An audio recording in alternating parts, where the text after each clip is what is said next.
Sahabat kece, kemenangan Jonathan Christie atas Brian Yang pada babak kedua China Open 2023 memastikan tersajinya derby tunggal putra Indonesia pada perempat final.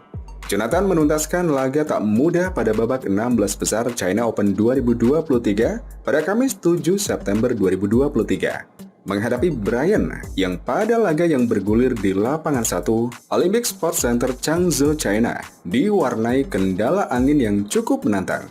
Berbeda dari pengalamannya di babak pertama yang bermain di lapangan 2, kondisi angin di lapangan Court TV utama ternyata sempat menyulitkan Jonathan.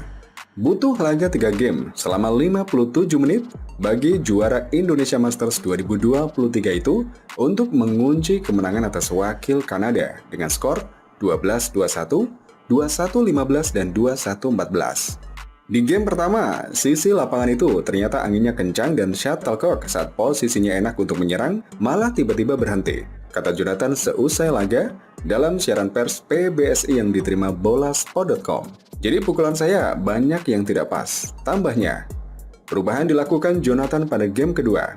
Mengetahui lawannya tipe pemain ulet, peraih emas Asian Games 2018 tersebut menetralisirnya dengan ketenangan. Di game kedua, lawan beberapa kali bermain dengan ulet dan itu membuat saya kurang sabar. Tetapi saya mencoba belajar lagi supaya lebih tenang, kata Jonathan.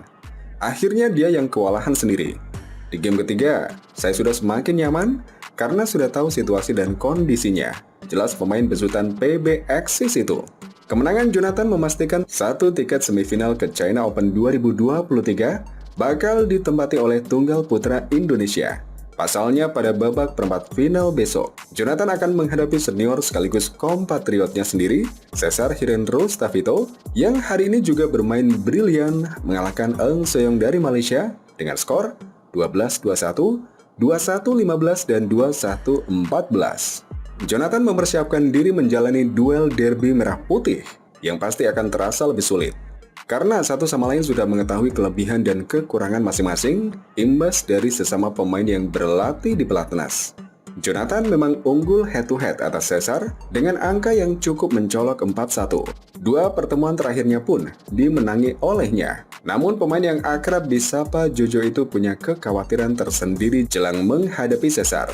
Terutama dari segi permainan dia sendiri yang dirasa belum begitu maksimal setelah melihat bagaimana laganya berjalan pada hari ini. Besok lawan Mas Vito, siapa saja yang menang tetap Indonesia. Tapi jujur, hari ini saya merasa bermain kurang bagus dibandingkan dengan babak pertama lalu, ungkap Jonathan. Adaptasi terhadap lapangan berangin dan timing pukulan harus diperbaiki lagi di pertandingan berikutnya, katanya. Di sisi lain, meski memenangi 2 pertemuan terakhir melawan Cesar, Jonathan pernah punya pengalaman pahit ketika mereka saling bertemu pada China Open 2019. Pada edisi terakhir turnamen BWF World Tour Super 1000 itu, di venue yang sama, Jonathan kalah di babak pertama dari Cesar dengan skor 21-23, 21-18, dan 10-21.